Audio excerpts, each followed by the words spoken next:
તો આજે આપણે ચેપ્ટર 5 આપણું જે એકાઉન્ટમાં કન્ટિન્યુ છે એની અંદર આપણે નવા પ્રમાણની જે આગળની રીતો છે તે આપણે આજે જોઈશું. અત્યાર સુધી શું જોઈ ગયા? ત્રીજું અને ચોથું ચેપ્ટર આપણું પૂરું થઈ ગયું છે. પાંચમું chapter most important chapter 8 mark માટેનું છે. તો એ ચેપ્ટર આપણું કન્ટિન્યુ છે. અત્યારે મેં તમને કીધેલું કે 8 માંથી 8 જ આવશે જો તમે ધ્યાનથી એક એક લેક્ચર જોશો તો. એક લેક્ચરમાં કશું પ્રેડિક્શન નહીં થાય. આ આખા ચેપ્ટરની અંદર અલગ અલગ નાના નાના પાર્ટ્સ છે. એ બધા પાર્ટ આપણે શીખવાના. એ શીખ્યા પછી આપણે એનો લોંગ એક્ઝામ્પલ ગણીશું 8 માર્કનો, એટલે તમને એકદમ ઈઝી પછી એક્ઝામ્પલ લાગશે. તો આપણે પાંચમા ચેપ્ટરમાં શું શરૂ કર્યું, શું જોઈ ગયા અત્યાર સુધી? તો અત્યાર સુધી સૌથી પહેલા મેં તમને સ્ટેપ લખાયા છે. 8 માર્કનો લોંગ એક્ઝામ્પલ ગણો હોય તો પહેલો તમારો સ્ટેપ છે નવું પ્રમાણ શોધવું પડે. અને એ આપેલું હોય નવું પ્રમાણ, બરાબર છે, એ એક્ઝામ્પલમાં જોઈને આપણે નક્કી કરવું પડે કે શોધવાનું જરૂરી છે કે નહીં. તો જરૂરી હોય ત્યારે શોધવાનું છે, પણ જો શોધવાનું હોય તો કેવી રીતે શોધવાનું એના અત્યારે આપણે સ્ટેપ ચર્ચા કરી રહ્યા છીએ. તો સૌથી પહેલી જે રીત છે એ આપણે જોઈ ગયા નવા પ્રમાણની. તો અહીંયા મેં એવું નતું લખાયું, તો તમે એવું લખી દેજો એ.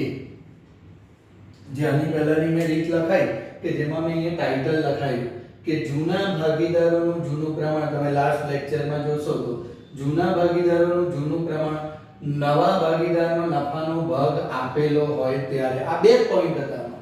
જૂના ભાગીદારોનું જૂનું પ્રમાણ અને નવા ભાગીદારનો નફાનો ભાગ આપેલો હતો. આ બે જ પોઈન્ટ એમાં લખાયા હતા. તો 3 સ્ટેપ મેં લખાયા હતા. એના પરથી મેં તમને એક એક્ઝામ્પલ સમજાવ્યો અને પછી મેં તમને હોમવર્કમાં આપ્યું. અને બીજો એક હોમવર્કનું એક્ઝામ્પલ મેં બોર્ડ પર ગણીને એ પાછું લેક્ચર મેં પણ મૂકેલું છે. તો આજે આપણે બીજી રીત, તો એમાં તમે રીત નંબર A એવું નામ આપી દેજો. આજે રીત નંબર B જોઈશું. તો મેં તમને કીધું કે નવા પ્રમાણની અલગ અલગ રીત છે. તો સવાલ હવે એ છે કે કઈ રીત ગણવાની? નવા પ્રમાણની જેટલી રીતો છે એમાં બધા અલગ અલગ સ્ટેપ છે. તો કઈ રીતમાં કયા સ્ટેપ ફોલો કરવાના? તો એના માટે મેં આ કન્ડિશન લખી છે. જે પણ વસ્તુ લખી એ બહુ સમજી વિચારીને છે, એટલે ધ્યાનથી સમજો.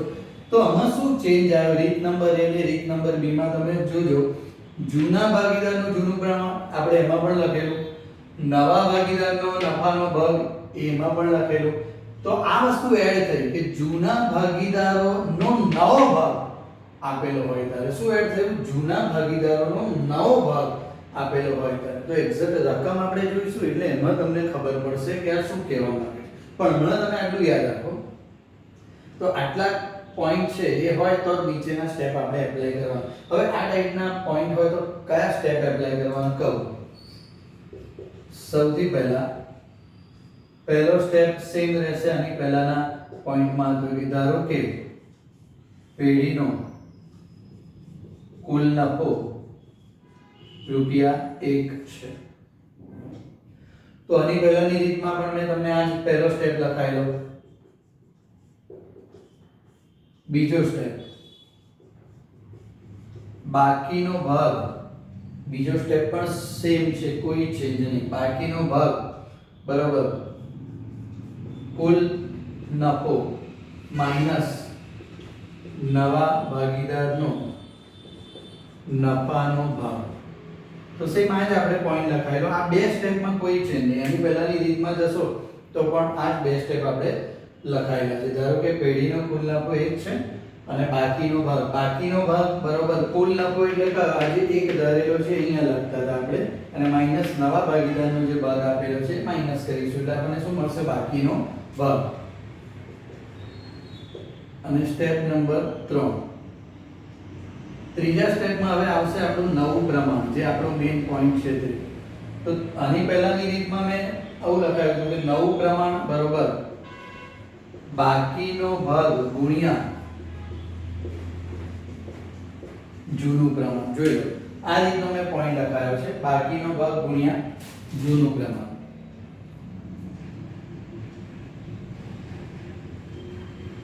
પણ અહીંયા ચેન્જ આટલો જ છે. તો અહીંયા જૂનું પ્રમાણ એવું નહીં લખાય. તો જૂનું પ્રમાણની જગ્યાએ આપણે લખીશું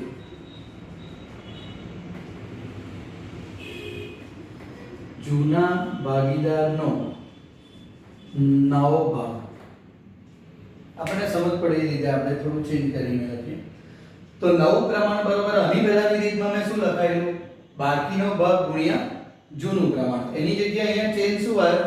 બાકીનો ભાગ ગુણ્યા જૂના ભાગીદારોનો નવો ભાગ.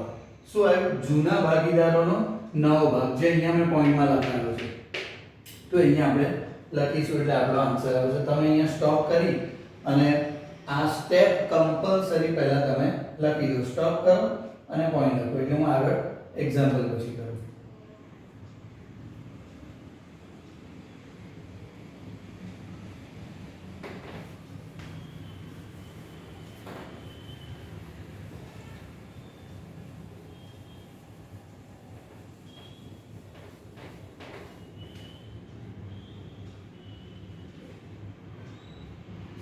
હવે એક્ઝામ્પલ જોઈએ.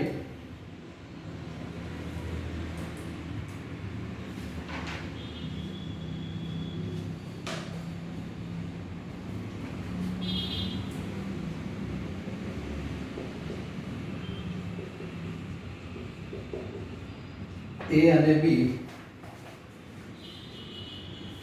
2:1 ના પ્રમાણમાં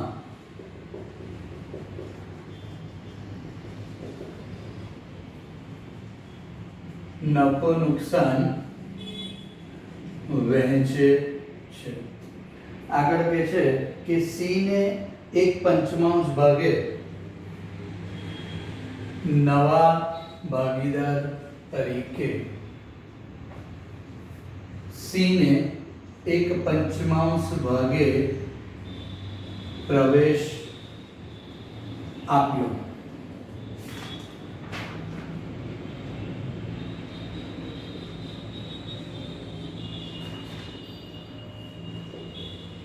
A અને B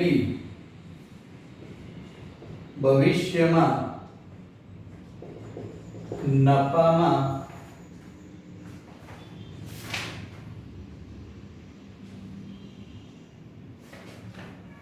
2:3 ના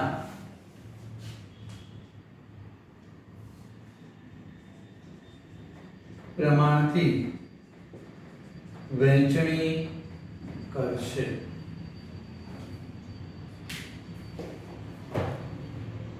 એક્ઝામ્પલ ધ્યાનથી જુઓ. તો એક્ઝામ્પલમાં લખાયું છે બરોબર ધ્યાન આપજો. બે ભાગીદારો છે A અને B. 2:1 ના પ્રમાણમાં નફો નુકસાન વહેંચે છે. તો આ 2:1 એમનું જૂનું પ્રમાણ થયું. નવો ભાગીદાર તરીકે C ને 1/5 ભાગે પ્રવેશ આપ્યો.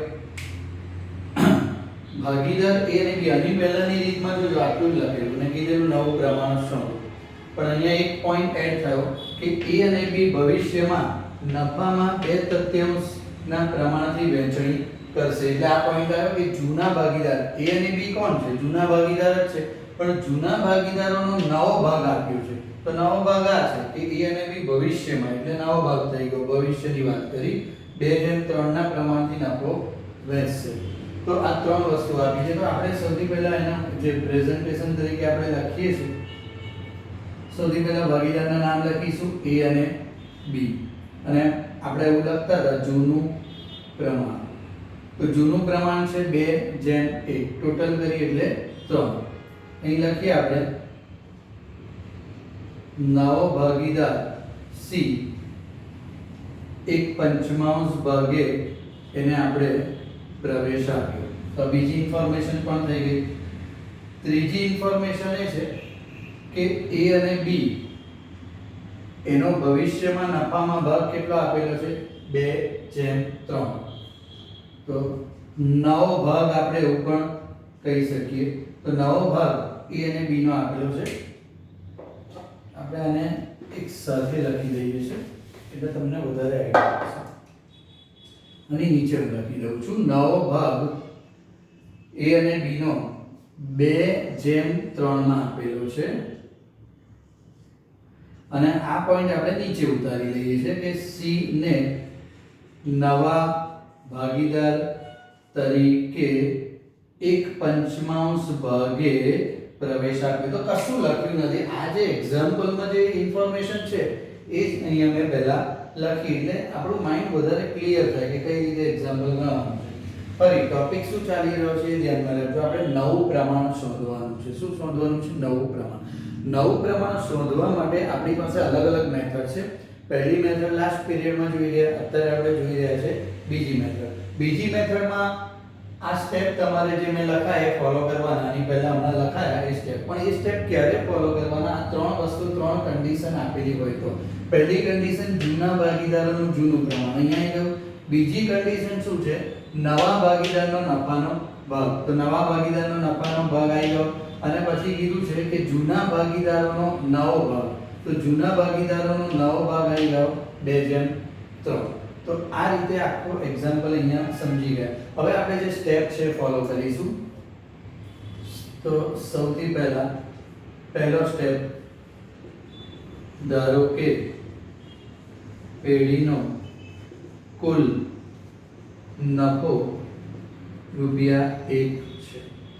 પેઢીનો કુલ નફો 1 રૂપિયા છે. પહેલો સ્ટેપ ધારણા કરી. બીજો સ્ટેપ શોધીશું આપણે બાકીનો ભાગ. તો બાકીનો ભાગમાં શું આપણી ફોર્મ્યુલા છે? તો કે કુલ નફો માઈનસ નવા ભાગીદારનો ભાગ. તો પેઢીનો કુલ નફો આપણે 1 રૂપિયાની ધારણા કરી, એ જ આપણે અહીંયા લખી દઈશું. તો આની પહેલાના દાખલામાં ગણેલું એના જેવું જ છે, માઈનસ નવા ભાગીદારનો નફાનો ભાગ. તો નવા ભાગીદારનો નફાનો ભાગ આપણે અહીં લખેલો જ છે. રકમ કરતા આપણે અહીંયા જોઈશું, અહીં વધારે ક્લિયર દેખાય, 1/5.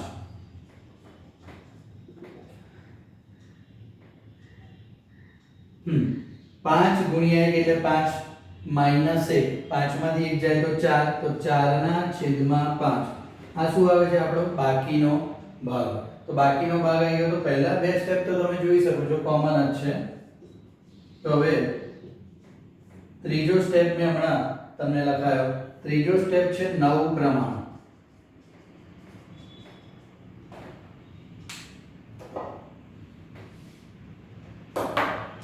ત્રીજો સ્ટેપ છે નવું પ્રમાણ.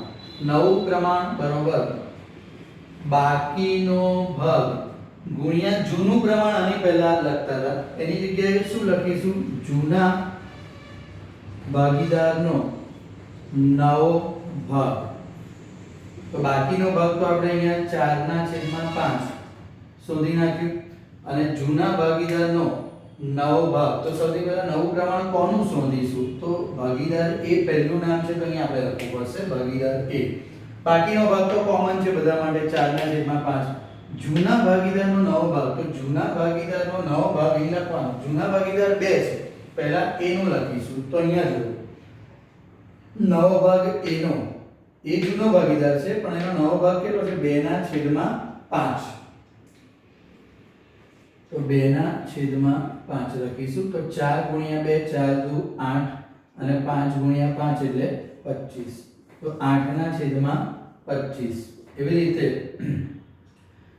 ભાગીદાર બી ની વાત કરીએ તો જૂનું પ્રમાણ તો સરખું જ છે, 4/5 ગુણ્યા જૂના ભાગીદારનો નવો ભાગ. તો હવે બી ની વાત છે, તો બી નો નવો ભાગ કેટલો છે? 3/5. તો અહીં લખીશું ગુણ્યા 3/5. તો ગુણાકાર કરીએ તો 4 તારી 12 અને 5 ગુણ્યા 5 એટલે 25.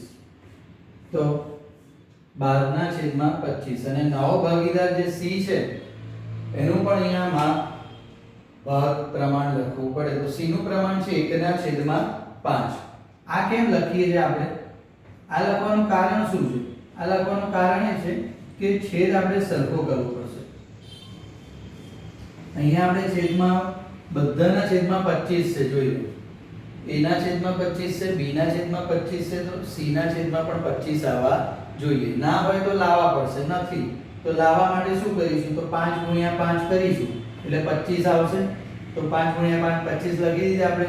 નીચે તમે 5 ગુણાકાર કરી તો અહીંયા ઉપર પણ તમારે 5 ગુણાકાર કરવું પડે. તો 5 ગુણ્યા 1 એટલે 5. બરાબર. તો એ નવું પ્રમાણ કેટલું આવે છે? તો નવું પ્રમાણ આવે છે, શું લખીશું? 8/12/5. 8/12/5. તો આ રીતે આપણે નવું પ્રમાણ શોધીએ. તો પ્રેઝન્ટેશન આ રીતે તમારું પરફેક્ટ રાખજો. એક સ્ટેપ પતે એટલે એક લીટીની જગ્યા છોડવાની. અત્યારે આપણે શું કરીએ, તમારું જે લખવાની પદ્ધતિ છે એમાં સેટ પણ વેટ ના ઉડાડો. કારણ કે તમે પછી બોર્ડની એક્ઝામ આવશે અને 1 મહિના પહેલા કે અઠવાડિયા પહેલા તમે ચેન્જ કરવા જશો તમારી મેથડ, તો એ ચેન્જ નહીં થાય. જે ટેવ તમને આખું વર્ષ પડશે ને એ ટેવ બદલાશે નહીં. તો પહેલેથી જ આપણે એવી ટેવ રાખો, પ્રેઝન્ટેશન એટલું પરફેક્ટ રાખો કે તપાસનારને કોઈ તકલીફ ના પડે. તપાસનારને તકલીફ પડશે તો એ તમને તકલીફ આપી શકે છે.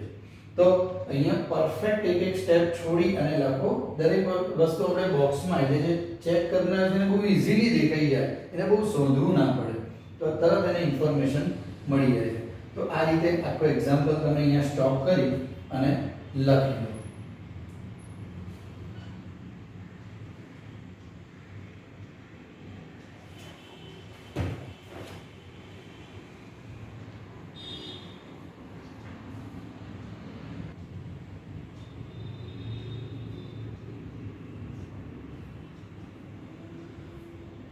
તો હવે આપણે આગળ બીજી રીત જોઈ રહ્યા છે. રીત નંબર સી અહીંયા હું લખીશ. તો ફરી એકવાર આપણે 5મા ચેપ્ટરની અંદર નવું પ્રમાણ, પહેલો સ્ટેપ આપણો ચાલી રહ્યો છે. તો નવું પ્રમાણ શોધો. નવું પ્રમાણ શોધવા માટેની આપણી પાસે અલગ અલગ રીતો છે. તો બે રીત આપણે જોઈ ગયા, બરાબર છે. રીત નંબર એ અત્યારે જોઈ રહ્યા છે, સોરી રીત નંબર બી પણ જોઈ ગયા, એ અને બી અત્યારે જોઈ રહ્યા છે. રીત નંબર સી, તો નંબર તમે ખાસ આપી દેજો. હવે શું છે ટાઇટલ? જૂના ભાગીદારોનું જૂનું પ્રમાણ. આ તો હતું જ, બંને રીતમાં હતું. નવા ભાગીદારનો નફાનો ભાગ, આ પણ બંને રીતમાં હતું. તો અહીંયા ચેન્જ શું આવે છે? તો ચેન્જ જે આવે છે હું લખું છું.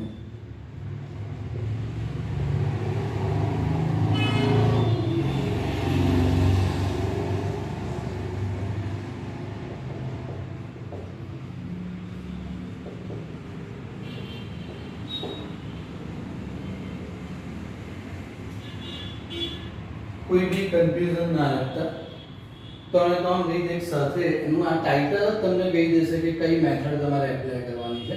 દરેક રીતના સ્ટેપ અલગ છે. આ રીત નંબર સી છે. સ્ટેપ એટલે અલગ છે કે આના પોઈન્ટ બદલાય છે.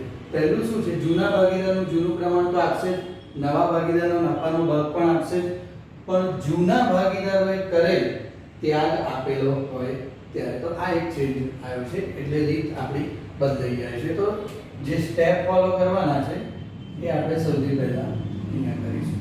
અહીંયા એટલી ઈઝીમાં ઈઝી મેથડ છે અને ઈઝીમાં ઈઝી રીત છે. કોઈ સ્ટેપ જેવું કંઈ ખાસ છે નહીં, એક જ પોઈન્ટમાં તમારો આન્સર આવે છે, એક જ સ્ટેપમાં. તો હું લખું છું સ્ટેપ.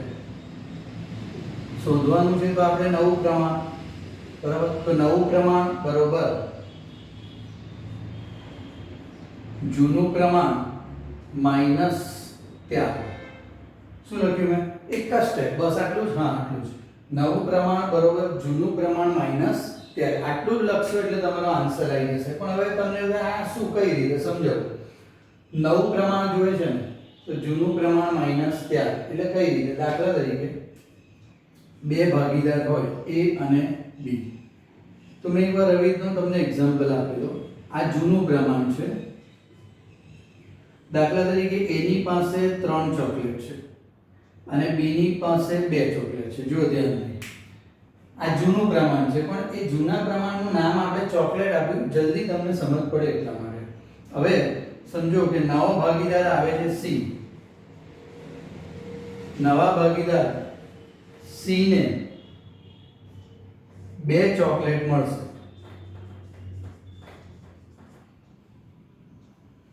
બરાબર. નવા ભાગીદાર સી ને 2 ચોકલેટ મળશે, પણ આ 2 ચોકલેટમાં તમને એવું આપે કે ભાઈ x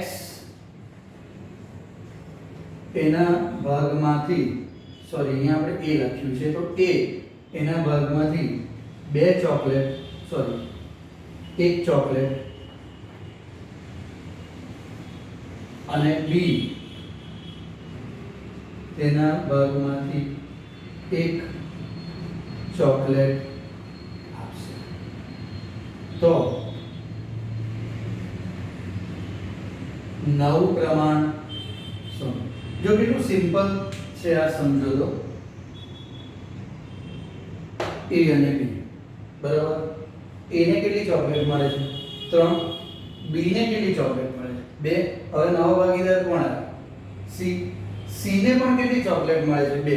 પણ આ 2 ચોકલેટ કેવી રીતે મળશે? સેક્રિફાઈસ કોણ આપશે? ત્યાગ કોણ કરશે? તો અહીં લખીશું એ એના ભાગમાંથી એક ચોકલેટ આપશે, એટલે પેલો ભાગીદાર આવશે તો એ કહેશે લે ભાઈ મારી જે ચોકલેટ છે 3 એમાંથી હું તને એક આપું છું, તો એ ત્યાગ કર્યો કહેવાય કે ના કહેવાય? એના ભાગમાંથી કઈ આપવું એટલે ત્યાગ, સેક્રિફાઈસ.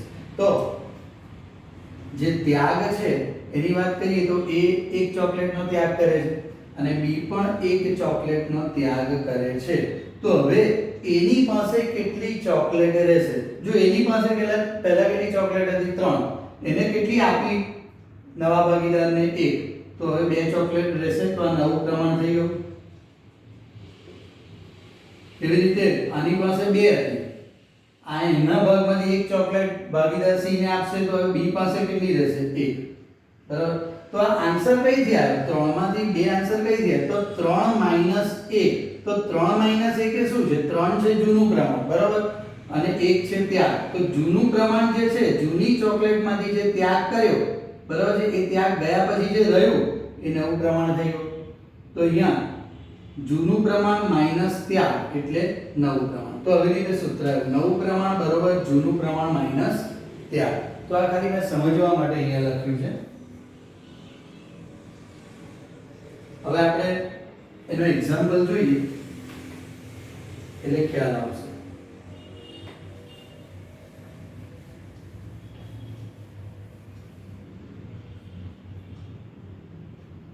હા, તમે આ લખી દેજો પહેલા સ્ટોપ કરીને, અને જે પેલું મેં હમણાં લખેલું એ પણ તમારે લખવું હોય તો ગમે ત્યારે તમને કામ લાગશે, એ પણ તમે વચ્ચે સ્ટોપ કરી અને લખી દેજો. તો હું હવે આગળ એક્ઝામ્પલ તમને સમજાવું.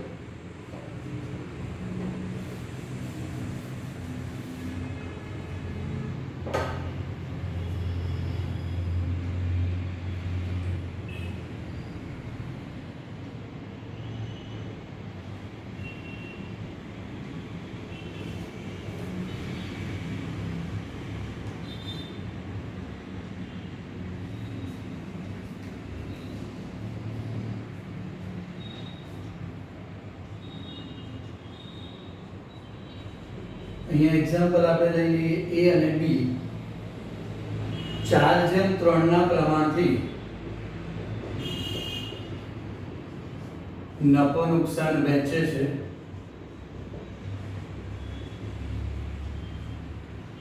આગળ કે સી ને 1/7, તો સી ને 1/7 ભાગથી નવા ભાગીદાર તરીકે પ્રવેશ આપ્યો. આ બે કોમન ઇન્ફોર્મેશન છે જે દરેક દાખલામાં આપણને જોવા મળે છે, જૂનું પ્રમાણ અને નવા ભાગીદારનો નફાનો ભાગ. હવે જે નવું છે પેલું ત્યાગ જે મેં તમને કીધું એ સી 2/12 ભાગ, સી 2/12 ભાગ એ પાસેથી અને 1/21 ભાગ બી પાસેથી મેળવશે.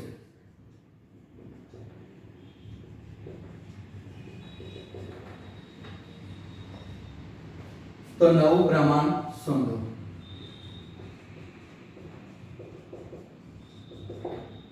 ચાલો, તો આપણે એક્ઝામ્પલ લખી દીધું. આ એક્ઝામ્પલ પરથી આપણે આગળ જોઈએ કઈ રીતના સોલ્યુશન એનું થશે. ચાલો, તો ધ્યાન આપજો. તો રીત નંબર સી 3 ઇન્ફોર્મેશન છે, જૂના ભાગીદારોનું જૂનું પ્રમાણ, નવા ભાગીદારનો નફાનો ભાગ અને જૂના ભાગીદારે કરેલ ત્યાગ આપેલો હોય ત્યારે. એક્ઝામ્પલ છે ભાગીદાર છે એ અને બી. તો સૌથી પહેલા જે આપણે ઇન્ફોર્મેશન લખીએ છીએ એવી રીતે આપણે લખી દઈશું ઇન્ફોર્મેશન એ અને બી. તો સૌથી પહેલા લખી દઈએ એનું જૂનું પ્રમાણ. તો બોલો જૂનું પ્રમાણ a અને b નું કેટલું છે? 4/3. ટોટલ કરીએ એટલે 7. બીજી ઇન્ફોર્મેશન શું છે? c ને 2/12 ભાગથી પ્રવેશ આપ્યો.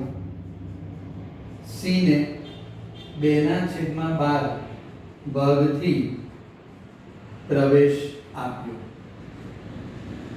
એના પછી ઇન્ફોર્મેશન શું છે? સી 2/12 ભાગ એ પાસેથી લેશે. તો સી એ પાસેથી કેટલો ભાગ લેશે? 2/12 સી લેશે, સમજો. તો આપશે કોણ? એ. સી કોની પાસેથી લે છે? એ પાસેથી. એટલે સી એ પાસેથી માંગશે એટલે એ આપશે. તો એ સી ને શું કર્યો કહેવાય? ત્યાગ.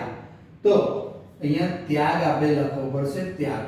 તો કોણ કેટલો ત્યાગ કરે છે? સી એ પાસેથી 2/12 ભાગ લેશે. તો 2/12 ભાગ એ ત્યાગ કર્યો કહેવાશે. અને બી પાસેથી 1/21 ભાગ. તો 1/21 ભાગ. તો આ રીતે બંનેનો ભાગ આપેલો છે. તો આ રીતે આપણે એક્ઝામ્પલમાં આગળ જોઈએ કે કઈ રીતની ઇન્ફોર્મેશન છે. 2/21 અને 1/21. સોરી, અહીંયા ભૂલ છે. 2/12 નથી પણ 2/21 છે, કારણ કે છેદ સરખા જ હોય એટલે અહીં લખવામાં ભૂલ હતી. 2/12 નહીં પણ 21 છે. તો 2/21 અને 1/21. આ શું છે? ત્યાગ. ત્યાગ એટલે શું? નવો ભાગીદાર આવવાથી જૂના ભાગીદારે એના ભાગમાંથી થોડો ભાગ નવા ભાગીદારને આપવો પડશે. મેં તમને પહેલા સમજાવેલું. દાખલા તરીકે પેઢીનો નફો 90 રૂપિયા છે ફોર એક્ઝામ્પલ, અને બે ભાગીદાર આ નફો વેચે છે, એ અને બી. બંનેને કેટલા મળશે બોલો? સરખે હિસ્સે વેચે છે એવું માની લઈએ તો 45 રૂપિયા અને 45 રૂપિયા મળશે. એને 45 અને બીને પણ 45. હવે માની લો કે નવો ભાગીદાર આવ્યો સી. તો હવે સી ને પણ ભાગ આપવો પડશે. તો હવે 3 સરખા ભાગ કરી દો તો શું થયું? 3 સરખા ભાગ કરી દો તમે તો 30 30 30 થયા. આનો મતલબ શું? એને પહેલા 45 મળતા હતા, હવે કેટલા મળે છે? 30. ખ્યાલ આવે? તો એનો 15 ભાગ ઓછો થઈ ગયો. તો એનો જે ભાગ ઓછો થઈ ગયો એનો શું કહેવાશે? ત્યાગ. તો અહીંયા ત્યાગ કરે છે જૂના ભાગીદારો. હંમેશા નવો ભાગીદાર આવે ત્યારે જૂના ભાગીદારોએ હંમેશા ત્યાગ કરવો પડે. હંમેશા પ્રવેશના એક્ઝામ્પલમાં આપણે ત્યાગની વાતો કરીએ છીએ. તો 3 ઇન્ફોર્મેશન: જૂનું પ્રમાણ, ત્યાગ. એક ત્યાગ કરે છે 2/12 એટલે એ સી ને 2/12 ભાગ આપશે, અને બી સી ને 1/21 ભાગ આપશે. સોરી, હું 12 બોલું છું, 21 છે. તો સી ને 2/12 ભાગથી પ્રવેશ આપ્યો છે. બરાબર? એક મિનિટ, રકમ એકવાર જોઈ લઉં છું. સી ને 1/7 ભાગથી પ્રવેશ આપ્યો છે. તો 2 ના રકમ લખવામાં થોડી ભૂલ થઈ છે. 1/7 1/7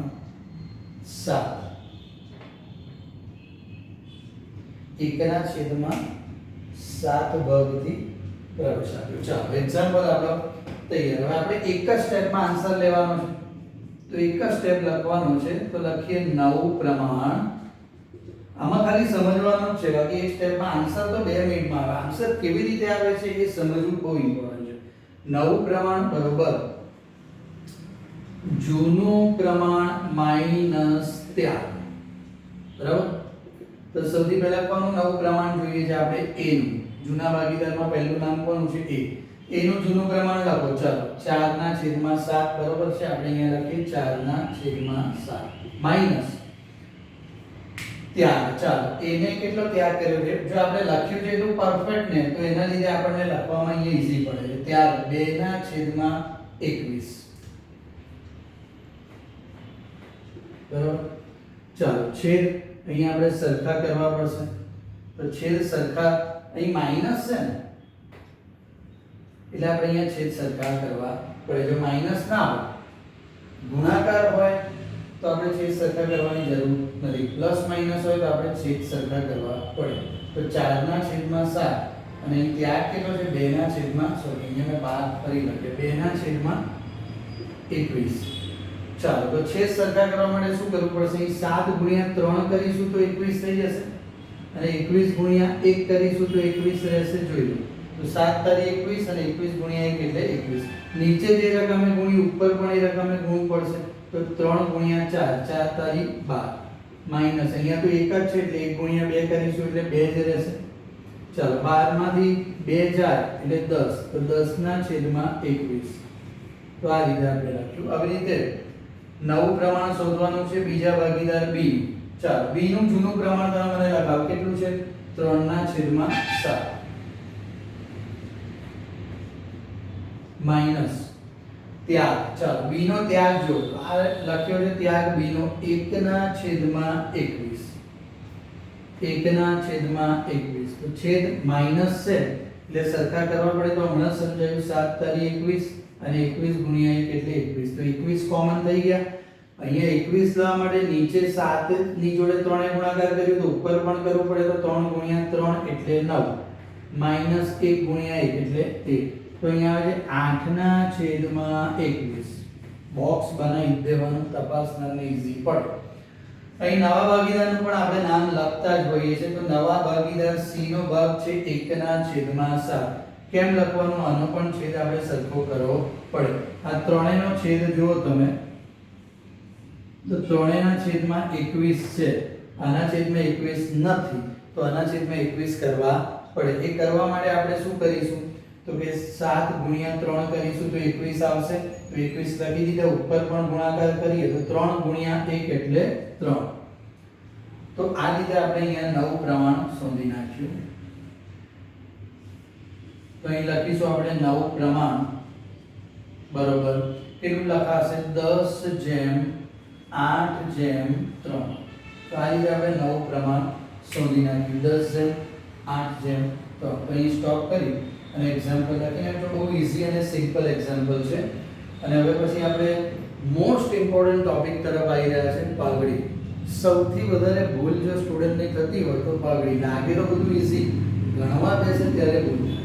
બાકી અત્યારે કેવું છે કે આ જે મેં સ્ટેપ કેમ લખાયા કોના ના લખાવો અને તમને અહીં સીધો એક્ઝામ્પલ ગણી દઈશ અને હું તમને 4 એક્ઝામ્પલ આપી દઈશ તો તમે સેમ આના જેવું ગણશો કે ભાઈ આવું ગણાયું છે આવું કરી નાખો એટલે આન્સર આવી જશે.